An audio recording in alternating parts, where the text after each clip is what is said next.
Welcome back, ladies and gentlemen, and we're still with you and today's edition of Cairo Local Time. And as promised earlier today, we'll be discussing cultural tourism here inside Egypt, a very interesting topic, of course, especially for all the Egyptologists and cultural enthusiasts all around the world.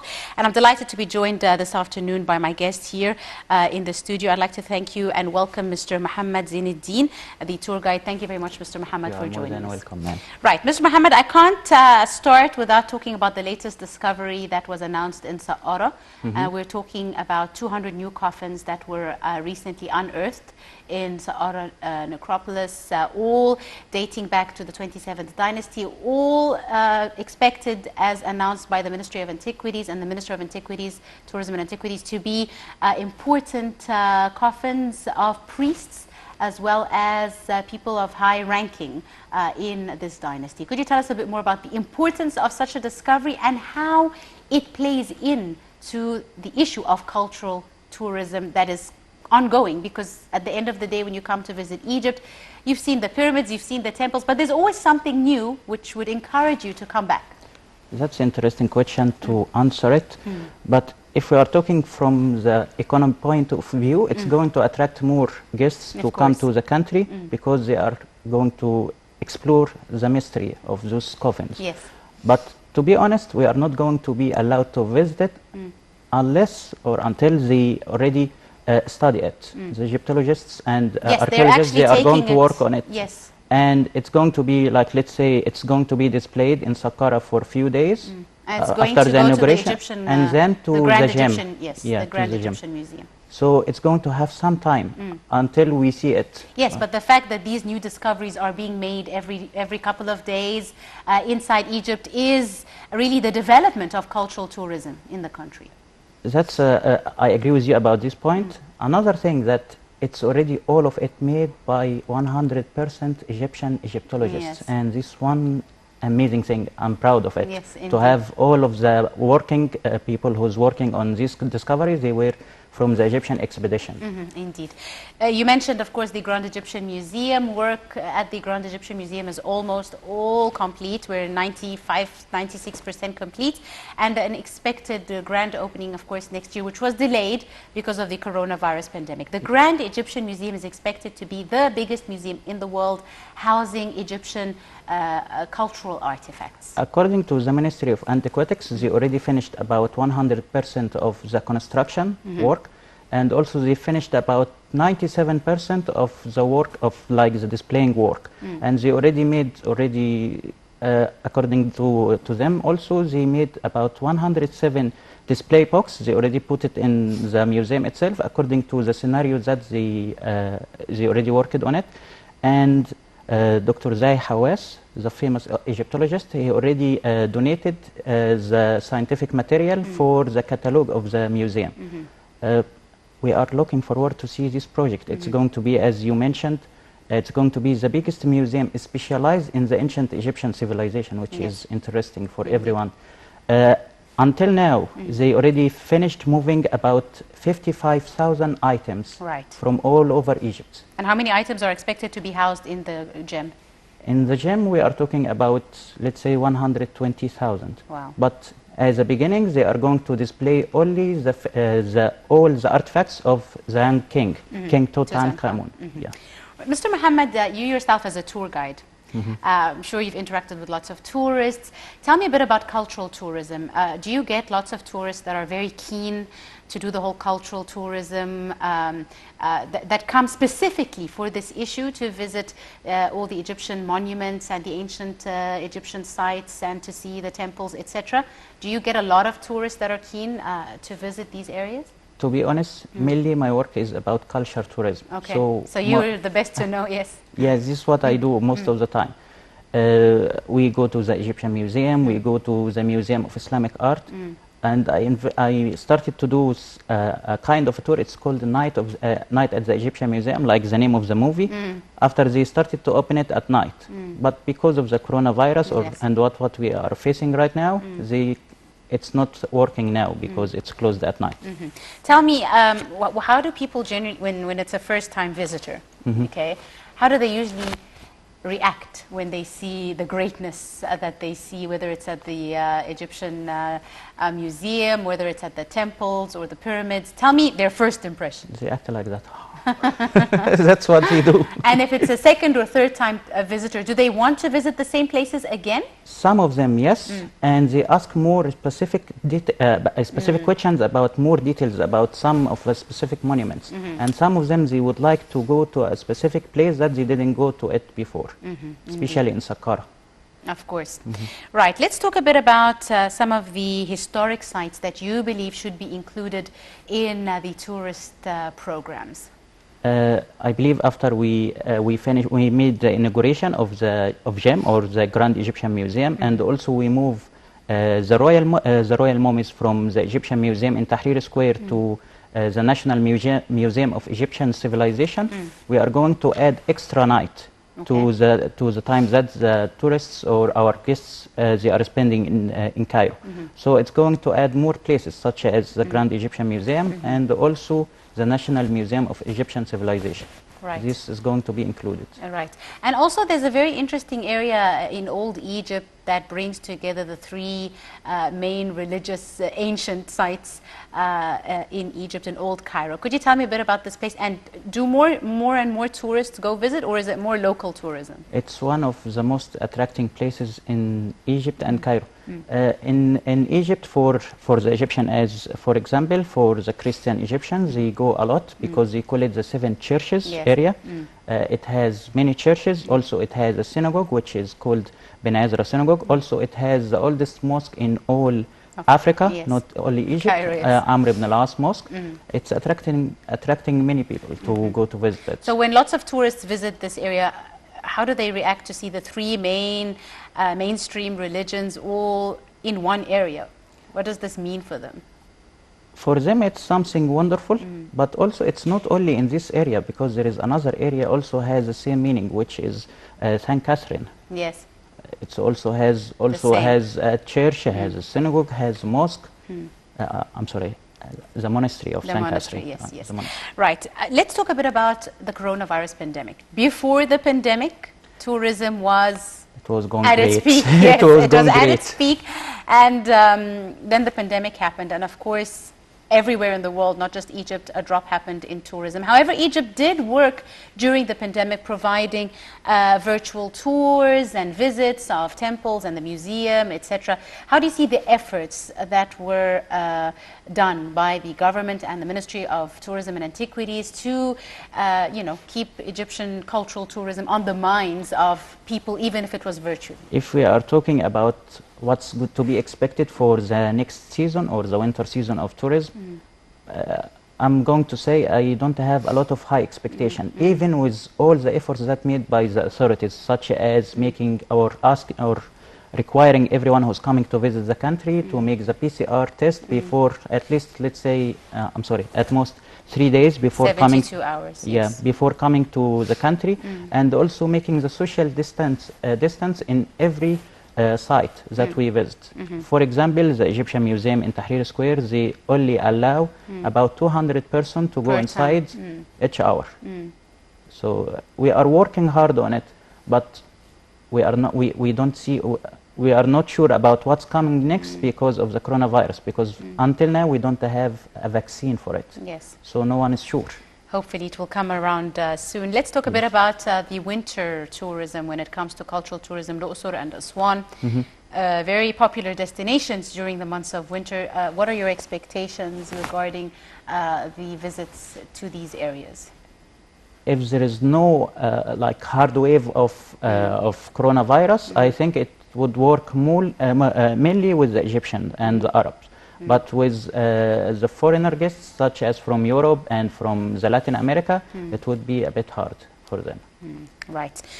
Let's talk a bit about some of the historical sites. You have lots of information on Egyptian monuments. This seems to be your specialty. Tell me a bit about the monuments that we see all around Egypt and their use. We've seen them on Egyptian notes, on stamps, on stickers, on tourist, what are they called? Presents. Yes. Tell me a bit about how do we use these monuments and what they mean. First of all, I started to do this kind of tour. It's called the Egyptian Banknotes Tour. It was actually named Darb al-Ahmar Tour for like several years, doing it as a Darb al-Ahmar Tour, and it's not attracting many visitors to come to attend it. And then one of my clients was telling me like, you have many, you have many notes, and you are explaining and talking about it while we are in this tour. Why don't you change the name? Changing the name changed everything, and that's what brought me here. Yeah. Tell me, what is this tour about exactly? What it entails? What it entails. Okay, let me start with bringing up one of the notes. Oh, it's not in any of my pockets. Okay. Anyway, so we start in Darb al-Ahmar. Darb al-Ahmar starting specifically by Khalifa Square. Khalifa Square, which it has the main gate of Citadel, Cairo Citadel or Saladin Citadel, and also it has the two giant mosques, which is the mosque and madrasa of Sultan Hassan, which is already depicted on the 100 banknotes, Egyptian banknotes, and also it has the other giant mosque, which is the mosque of Rifai, which is already depicted on the 10 pounds. So that's 100 pounds and 10 pounds, yes. Two main mosques, all right. And on the side of them, there is another mosque depicted on the on the 200 banknotes, which it's called Qanibai Ramwah Amir Khur. And if I said the translation of Amir Khur, it's like the officer who is responsible for the staple of the Sultan. Okay. Okay. And if we look at the citadel, what we are going to see, we are going to see the 20 Egyptian pound, which is the Alabaster Mosque, or the highest mosque in all Cairo, the Mosque of Muhammad Ali. And if we turn back and go back to Sultan Hassan Mosque and Madrasa, it's interesting mosque and madrasa. Why? Because the Sultan himself, he was talking and telling everyone that if the people of Egypt and my subject, they are not going to say the Sultan started something and never completed it, I would abandon finishing this school because I paid a lot of money on it. Why did he say such a thing? Because he was paying about 3,000 gold dinar each day for 3 years. Oh, wow. Imagine that. It's a big amount of money.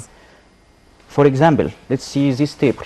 Okay, this table, like one of the stones in the madrasa itself, each part or each item or each single object that was made for the school, it was made specifically for it. For the school. It was customized for it.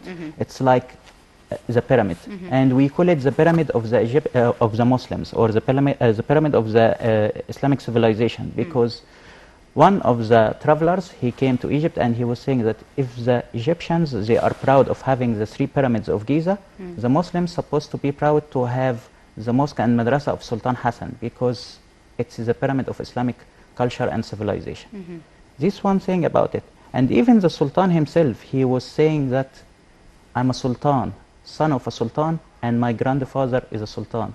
Why he said such a thing? Because, to be honest, the Egyptians, they didn't like the Mamluks. What I'm talking about, it's all in the Mamluk era. The Egyptians, they didn't like the Mamluks. That's why they used to call them Wulad al-Nas, which we use it in a different manner right now. Yes. Yeah, it was meaning something bad at the time. That's why he was so proud to call himself a Sultan, son of a Sultan, and his grandfather is a Sultan. His father was a Sultan, Al-Nasir Muhammad, and his grandfather was Al-Mansur Qalawun. And away from this monument, we can go and walk in Darb al-Ahmar more and to reach Qajmas al-Ishaqi Mosque, which is depicted on the 50 Egyptian pound banknote.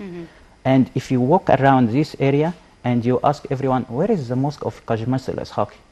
To be honest, no one is going to tell you where is it, and no one is going to know, because the mosque, it's so famous and popular among the people who's resident there by the Mosque of Abu Hariba. That's what it's called now. That's what it's called now. But if you look at the 50 Egyptian pound banknotes, you will find the name of the mosque depicted, wrote down underneath it. If we move more, we can reach Zuwila Gate. Okay. And Zuwila Gate, it was depicted on some of the old Egyptian banknotes when we started to print our banknotes. Okay. And if we go back to Al-Khalifa and walk in Salibiyya, okay, we will reach the Grand Mosque, or Ibn Tulun Mosque, the biggest mosque in all Egypt so far until now, and the oldest mosque is still intact. Why it's the oldest mosque is still intact? Because the mosque of Amr ibn al-As, the oldest mosque in all Africa, it's already expanded and renovated several times. While the mosque of Ibn Tulun, it's still the biggest one, and still as Ibn Tulun built it. It's the biggest one, and also it's depicted on what? It's depicted on the 5 pounds banknote, with its famous and its rare spiral minaret, which it has the staircase outside. Yes. How about, are there any cultural... the coins? Yes, on the coins, since we're on the Before banknotes. we go to the coins, Yes. we go to the 1 pound. Okay. The 1 pound. That's the 1 pound note. We will go to the 1 pound. The 1 pound note, if you walk, if you are driving in Salah Salim Road, okay, by Salah Salim, there is a complex. It's called the complex of Sultan al-Ashraf Abu Nasr Qaid Bey. It has the 1 pound banknote depicted. It's depicted on the 1 pound banknote. Okay. Okay. And if you walk in Al Hussein area or Al Azhar area, you will find Al Azhar Mosque. It's already depicted on the 50 piaster, which it's very rare to find it right now as a banknote. And also, if you walk by the citadel itself and you reach Sayyida Aisha Square, what you will find Sayyida Aisha Shrine, which it's already depicted on the 25 piaster, the banknote itself. But if you asked about the coins, right now we have on the coins that it's very popular right now, we have the young king, his golden mask on the 1 pound coin, and also we have Cleopatra on the 50 piaster as a coin. This is what we have right now. But if we talk more about like the old coins, such as the 10 piaster and the 20 piaster, the 10 piaster and the 20 piaster, it used to have the mosque of Muhammad Ali in the citadel. The 5 piaster, it used to have the 3 pyramids on it, and sometimes it has the lantern, some kind of a lantern. We call it mishkah. It used to be depicted on the 5 piaster. What else? And stamps also. Lots of Egyptian stamps have pictures of famous mosques and Egyptian cultural artifacts. Isn't that correct? It's correct, but I didn't bring it. I didn't. No, I didn't bring some photos for it today. Tell me, what monuments would you choose to be added to Egyptian banknotes, if you could? Do you see that there are more monuments that are famous or that have more enchanting stories that could be used in banknotes? I think we can add characters. Okay. Such as Dr. Zuwail. We can add some of the politicians, such as maybe Sadat, the former president of Egypt. That's what in my imagination right now. Before that, we used to have King Farouk. I think we used to have him depicted on some of the banknotes and coins, and also we used to have Sultan Hussein Kamil and the father of King Farouk, Sultan Ahmed Fuad, or as everyone knows him as King Fuad the first. These are all historical monuments. Historical How monuments. about in Egypt's modern history? There's new monuments that are coming the up. Renaissance statue, Okay. which was already depicted before. It was depicted before on the 25 piaster, and it was very colorful. And actually, I'm looking for this banknote. It's very colorful and amazing. The Renaissance statue, or as we call it, Timsal Nahdat Masr, it was made by Mahmoud Mukhtar, the famous sculptor, and it was first time the inauguration of it. It was in front the Egyptian railway station in Cairo, which we call Bab al Hadid or Ramesses Square. And then after the revolution or the coup of 1952, they moved it to its location right now in front of Cairo University, and they put instead of it the statue of Ramesses II, which already now we moved it to GEM, to the Grand Egyptian Museum. Indeed. The Grand Egyptian Museum, of course, is expected really to house all this kind of cultural history and with explanation, which is a very important point. I mean, if you hadn't explained all the history and the culture behind all the notes, for example, the banknotes, tell me about the technology that is expected to be used in the Grand Egyptian Museum to give people or visitors the full story. we are going to have some kind of augmented reality there, and we are going to have some kind of 3D dimension to show everyone the things. If they are not, if they can't touch it, they can like flip it around, something like that. This some kind of the things that already the Ministry of Antiquities and Tourism, they already announced for it, but maybe they have some other things it's hidden in them quivers. Who knows?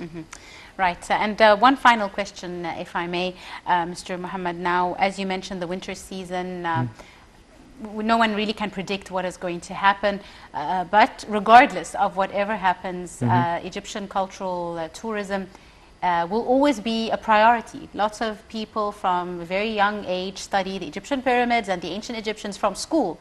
So even after the coronavirus pandemic and the vaccination, hopefully, that will come about, etc., how do you see the importance of Egyptian cultural tourism as a main pillar of Egyptian tourism?